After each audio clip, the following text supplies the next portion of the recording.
नमस्कार दोस्तों, आप सभी का स्वागत है आपके अपने ही चैनल सुविचार विद रीना में। सत्यनारायण भगवान की व्रत कथा। आज फाल्गुन माह की पूर्णिमा तिथि है और शास्त्रों में बताया गया है कि आज के दिन श्री सत्यनारायण व्रत कथा का पाठ करने से व्यक्ति को 1000 यज्ञ करने के बराबर पुण्य फल की प्राप्ति होती है। सत्यनारायण भगवान व्रत कथा में भगवान विष्णु के सत्य स्वरूप के बारे में बताया गया है। इस व्रत का पाठ करने से घर में सुख समृद्धि का वास होता है और भगवान विष्णु की कृपा बनी रहती है। आइए श्रवण करते हैं श्री सत्यनारायण भगवान की व्रत कथा।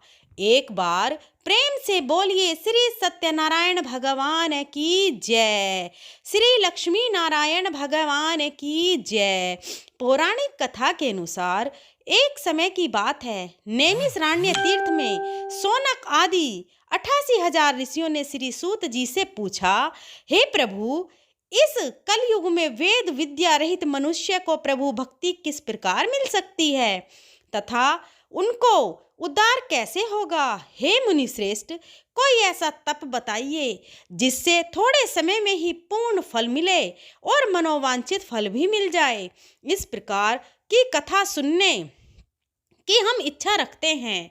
सर्वशास्त्रों के ज्ञाता श्री सूत जी बोले, हे वैष्णवों में पूज्य, आप सभी ने समस्त प्राणियों के हित की बात पूछी है, इसलिए मैं एक ऐसे श्रेष्ठ व्रत के आप सभी को बताऊंगा जिसे नारद जी ने लक्ष्मी नारायण जी से पूछा था और स्वयं लक्ष्मी पति ने मुनि श्रेष्ठ नारद जी से इस कथा को कहा था। आप सब इसे ध्यान से सुनिए। एक समय की बात है, योगी राज नारद जी दूसरों की हित की इच्छा लिए अनेकों लोकों में घूमते हुए मृत्यु लोक में आ पहुँचे। यहाँ उन्होंने अनेक योनियों में जन्मे प्राय सभी मनुष्यों को अपने कर्मों द्वारा अनेकों दुखों से पीड़ित देखा। उनका दुख देख नारद जी सोचने लगे कि कैसा यत्न किया जाए जिसके करने से निश्चित रूप से मानव के दुखों का अंत हो जाए।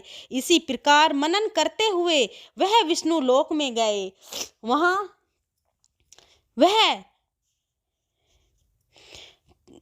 देवों के इष्ट नारायण की स्तुति करने लगे, जिनके हाथों में शंख चक्र गदा और पद्म थे और गले में वरमाला पहने हुए थे। स्तुति करते हुए नारद जी बोले, हे भगवान, आप अत्यंत शक्ति से संपन्न हैं, मन तथा वाणी भी आपको नहीं पा सकती। आपका आदि मध्य तथा अंत नहीं है। निर्गुण स्वरूप सृष्टि के कारण भक्तों के दुख को दूर करने वाले हैं। आपको मेरा नमस्कार है। नारद जी की स्तुति सुनकर विष्णु भगवान बोले, हे मुनि श्रेष्ठ, आपके मन में क्या बात है? आप किस काम के लिए पधारे हैं, उसे निसंकोच कहिए। इस पर नारद मुनि बोले कि मृत्यु लोक में अनेकों योनियों में जन्मे मनुष्य अपने कर्मों के द्वारा अनेकों दुख से दुखी हो रहे हैं। हे नाथ, आप मुझ पर दया रखते हैं तो बताइए कि वह मनुष्य थोड़े प्रयास से ही अपने दुखों से कैसे छुटकारा पा सकते हैं। तब भगवान श्री हरि बोले, हे नारद, मनुष्यों की भलाई के लिए तुमने बहुत अच्छी बात पूछी है। जिसके करने से मनुष्य मोह से छूट जाता है, वह बात मैं तुमसे कहता हूँ, उसे ध्यान पूर्वक सुनो। स्वर्ग लोक व मृत्यु लोक दोनों में एक दुर्लभ उत्तम व्रत है जो पुण्य देने वाला है। आज प्रेम वश होकर मैं उसे तुमसे कहता हूँ। श्री सत्यनारायण भगवान का यह व्रत अच्छी तरह विधि पूर्वक करके मनुष्य तुरंत ही यहाँ सुख भोग कर मरने पर मोक्ष पाता है। श्री हरि के वचन सुनकर नारद जी बोले, हे प्रभु, उस व्रत का फल क्या है और उसका विधान क्या है? यह व्रत किसने किया था? इस व्रत को किस दिन करना चाहिए?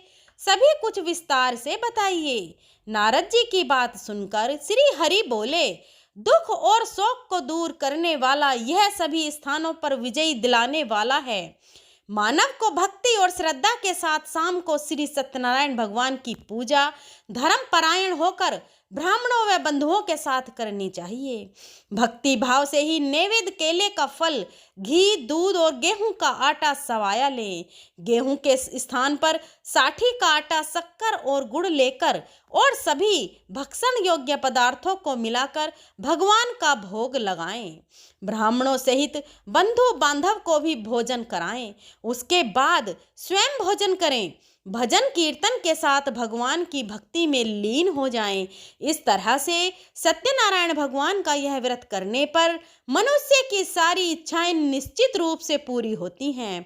इस कलिकाल अर्थात कलयुग में मृत्यु लोक में मोक्ष का यही एक सरल उपाय बताया गया है। इस प्रकार से श्री सत्यनारायण व्रत कथा का प्रथम अध्याय संपूर्ण हुआ। आप लोग बड़ी श्रद्धा और प्रेम से बोलिए श्री सत्यनारायण भगवान की जय। अब आइए श्रवण करते हैं सत्यनारायण व्रत कथा का दूसरा अध्याय।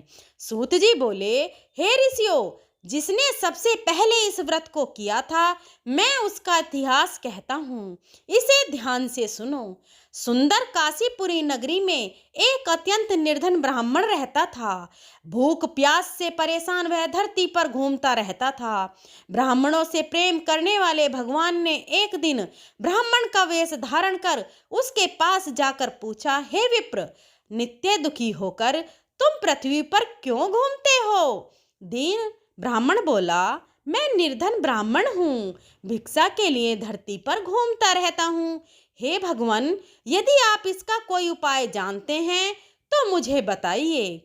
वृद्ध ब्राह्मण बोले कि सत्यनारायण भगवान मनोवांछित फल देने वाले हैं, इसलिए तुम उनका पूजन करो। इसे करने से मनुष्य सभी दुखों से मुक्त हो जाता है। वृद्ध ब्राह्मण बनकर आए सत्यनारायण भगवान उस निर्धन ब्राह्मण को व्रत का सारा विधान बताकर अंतर ध्यान हो गए। ब्राह्मण मन ही मन सोचने लगा कि जिस व्रत को वृद्ध ब्राह्मण करने को कह गया है, मैं उसे अवश्य करूंगा। यह निश्चय करने के बाद उसे रात में नींद नहीं आई। वह सवेरे उठकर श्री सत्यनारायण भगवान के व्रत का निश्चय कर भिक्षा के लिए चला गया। उस दिन निर्धन ब्राह्मण को भिक्षा में बहुत धन मिला, जिससे उसने बंधु बांधव के साथ मिलकर श्री सत्यनारायण भगवान का व्रत संपन्न किया। भगवान सत्यनारायण का व्रत संपन्न करने के बाद वह निर्धन ब्राह्मण सभी दुखों से मुक्त हो गया और अनेक प्रकार की संपत्तियों से युक्त हो गया। उसी समय से यह ब्राह्मण हर माह इस व्रत को करने लगा। इस तरह से सत्यनारायण भगवान के व्रत को जो मनुष्य करेगा, वह सभी प्रकार के पापों से छूटकर मोक्ष को प्राप्त होगा। जो मनुष्य इस व्रत को करेगा, वह भी दुखों से मुक्त हो जाएगा। सूत जी बोले, इस तरह से नारद जी से नारायण जी का कहा हुआ श्री सत्यनारायण व्रत को मैंने तुमसे कहा। हे विप्रो, मैं अब और क्या कहूँ? ऋषि बोले, हे मुनिवर, संसार में उस विप्र से सुनकर और किस किसने इस व्रत को किया, हम सब इस बात को सुनना चाहते हैं। इसके लिए हमारे मन में श्रद्धा का भाव है। सूत जी बोले, हे मुनियों, जिसने इस व्रत को किया है वह सब सुनो। एक समय वही विप्र धन और ऐश्वर्य के अनुसार अपने बंधु बांधवों के साथ इस व्रत को करने को तैयार हुआ। उसी समय एक लकड़ी बेचने वाला बूढ़ा आदमी आया और लकड़ियां बाहर रखकर अंदर ब्राह्मणों के घर में गया। प्यास से दुखी लकड़हारा उन्हें व्रत करते देख प्रणाम कर पूछने लगा कि आप यह क्या कर रहे हैं तथा इसे करने से क्या फल मिलेगा, कृपया मुझे भी बताइए। ब्राह्मण ने कहा कि हे राजन, सब कामनाओं को पूरा करने वाला यह सत्यनारायण भगवान का व्रत है। इनकी कृपा से ही मेरे घर में धन धान्य आदि की वृद्धि हुई है। विप्र से सत्यनारायण व्रत के बारे में जानकर लकड़हारा बहुत प्रसन्न हुआ। चरणामृत लेकर वह प्रसाद खाने के बाद अपने घर गया। लकड़हारे ने अपने मन में संकल्प लिया कि आज लकड़ी बेचने से जो धन मिलेगा उसी से मैं श्री सत्यनारायण भगवान का उत्तम व्रत करूंगा। मन में इस विचार को लेकर बूढ़ा आदमी सिर पर लकड़ियां रखकर उस नगर में बेचने गया जहां धनी लोग ज्यादा रहते थे। उस नगर में उसे अपनी लकड़ियों का दाम पहले से 4 गुना अधिक मिला। बूढ़ा प्रसन्नता के साथ दाम लेकर केले, शक्कर, घी, दूध, दही और गेहूं का आटा लिया और सत्यनारायण भगवान के व्रत की अन्य सामग्रियां लेकर अपने घर गया। वहां उसने अपने बंधु बांधव को बुलाकर विधि विधान से सत्यनारायण भगवान का पूजन और व्रत किया।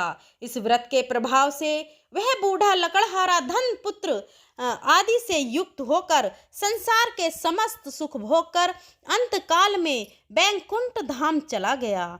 इसी प्रकार श्री सत्यनारायण व्रत कथा का दूसरा अध्याय संपूर्ण हुआ। आप लोग बड़े श्रद्धा और प्रेम से बोलिए, श्री सत्यनारायण भगवान की जय। अब आइए श्रवण करते हैं सत्यनारायण व्रत कथा का तीसरा अध्याय। सूत जी बोले, हे श्रेष्ठ मुनियों, अब आगे की कथा कहता हूं, उसे ध्यान पूर्वक सुनिए। प्राचीन काल में उल्का मुख नाम का एक बुद्धिमान राजा था। वह सत्यवक्ता और जितेंद्रिय था। प्रतिदिन देव स्थानों पर जाता और निर्धनों को धन देकर उनके कष्ट दूर करता था। उसकी पत्नी कमल के समान मुख वाली तथा सती साध्वी थी। भद्र सलाला नदी के तट पर उन दोनों ने श्री सत्यनारायण भगवान का व्रत किया। उसी समय साधु नाम का एक वैश्य आया। उसके पास व्यापार करने के लिए बहुत सा धन भी था।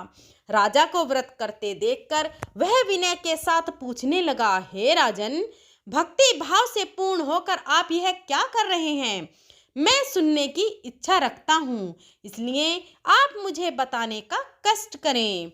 राजा बोला, हे साधु, अपने बंधु बांधव के साथ पुत्र आदि की प्राप्ति के लिए एक महाशक्तिशाली श्री सत्यनारायण भगवान का व्रत और पूजन कर रहा हूँ।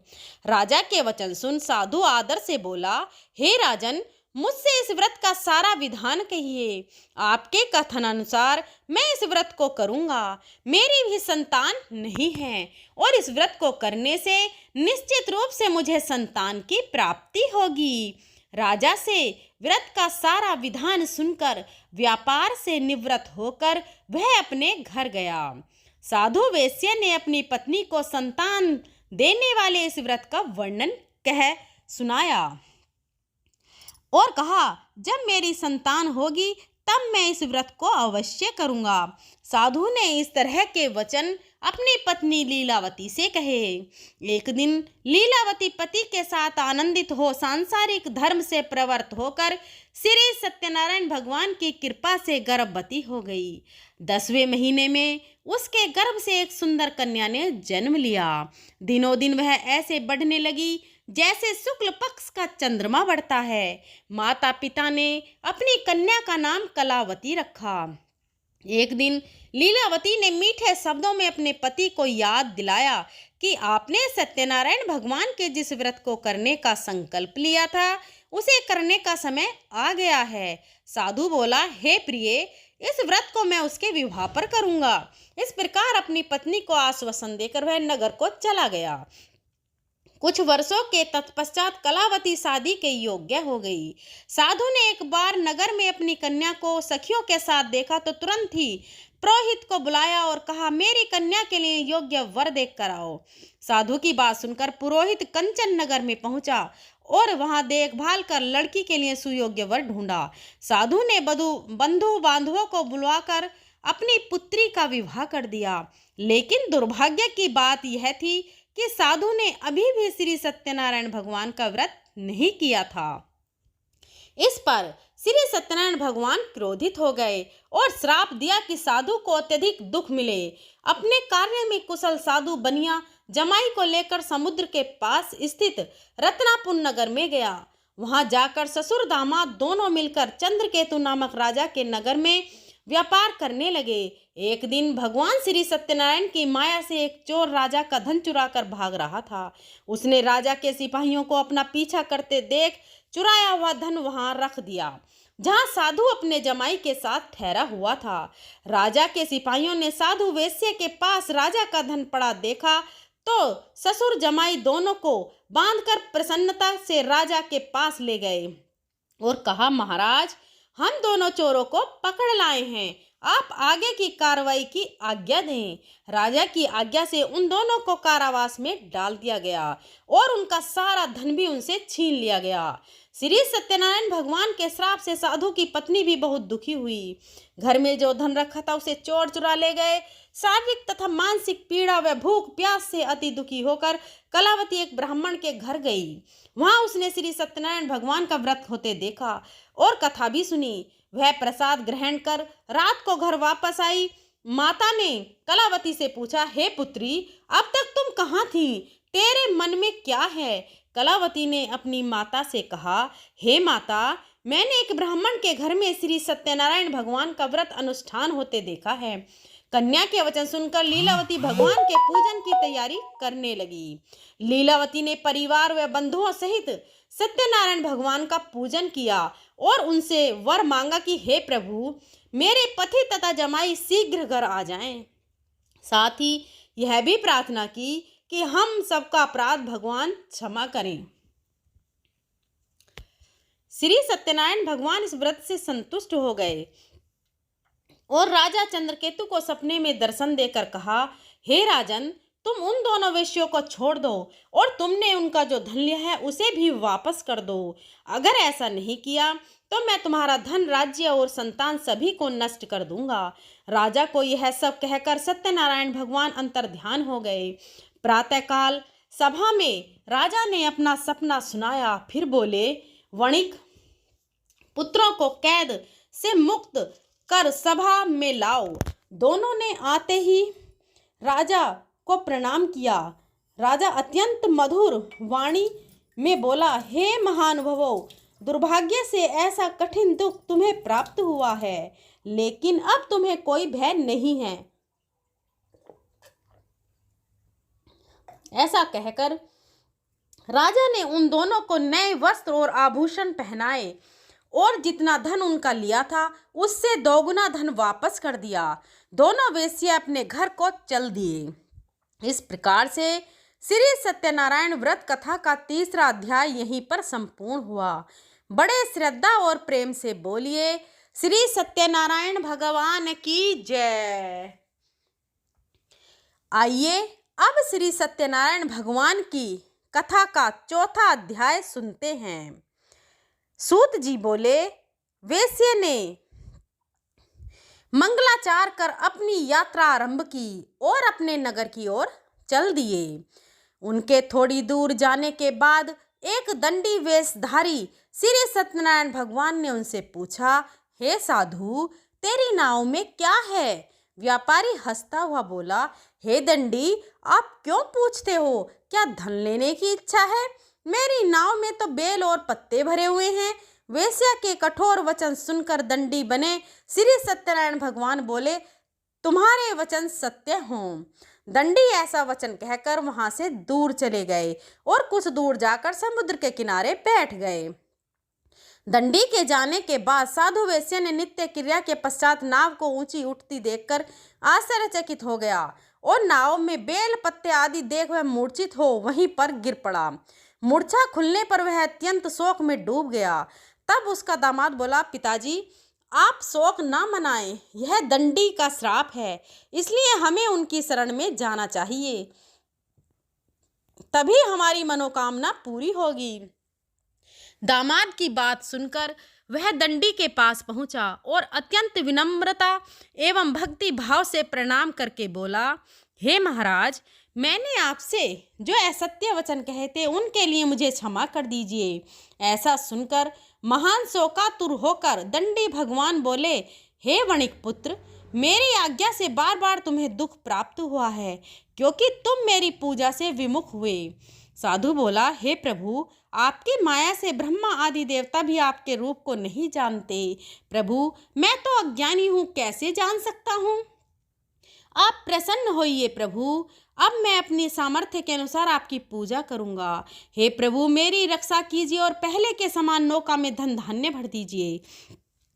साधु वेश्या के भक्तिपूर्ण वचन सुनकर भगवान प्रसन्न हो गए और उसकी इच्छा अनुसार वरदान देकर अंतर्ध्यान हो गए। ससुर जमाई जब लौटे तो नाव धन से भरी हुई थी।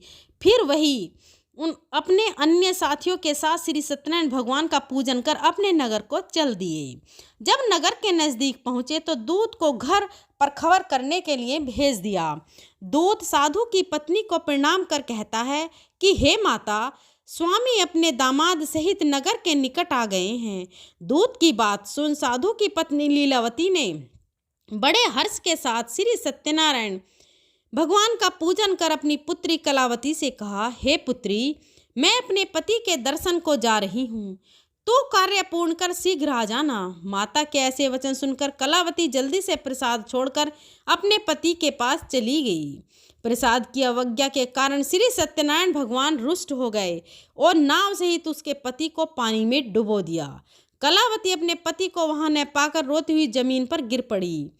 नाव को डूबा हुआ देख और कन्या को रोता हुआ देख साधु दुखी होकर बोला, हे प्रभु, मुझसे तथा मेरे परिवार से जो भी भूल हुई है उसे क्षमा करें। साधु के दीन वचन सुनकर श्री सत्यनारायण भगवान प्रसन्न हो गए और आकाशवाणी हुई, हे साधु, तेरी कन्या मेरे प्रसाद को छोड़कर आई है, इसलिए उसका पति अदृश्य हो गया है। यदि वह घर जाकर प्रसाद खाकर लौटती है तो उसे इसका पति अवश्य मिलेगा।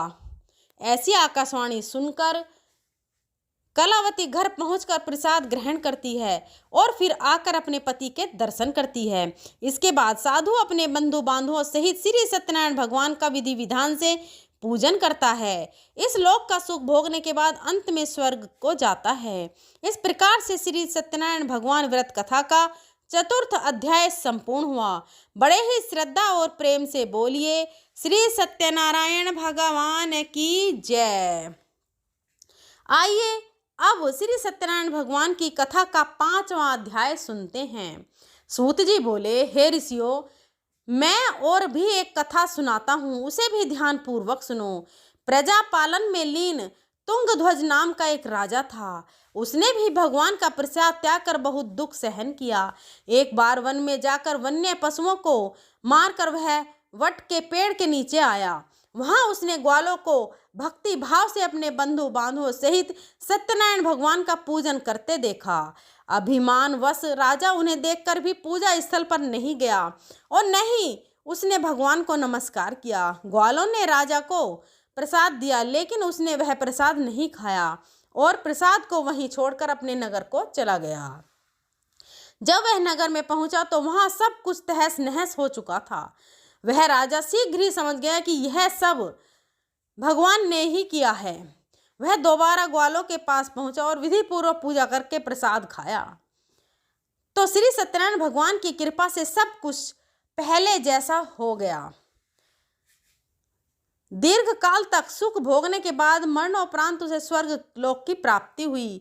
जो मनुष्य परम दुर्लभ इस व्रत को करेगा तथा सुनेगा, भगवान श्री सत्यनारायण की अनुकंपा से उसे धन धान्य की प्राप्ति होगी। सत्यनारायण भगवान की कृपा से निर्धन धनी हो जाता है और दुर्बल बलवान हो जाता है। संतानहीन मनुष्य को संतान सुख मिलता है और सारे मनोरथ पूर्ण होने पर मानव अंतकाल में बैकुंठ धाम को जाता है।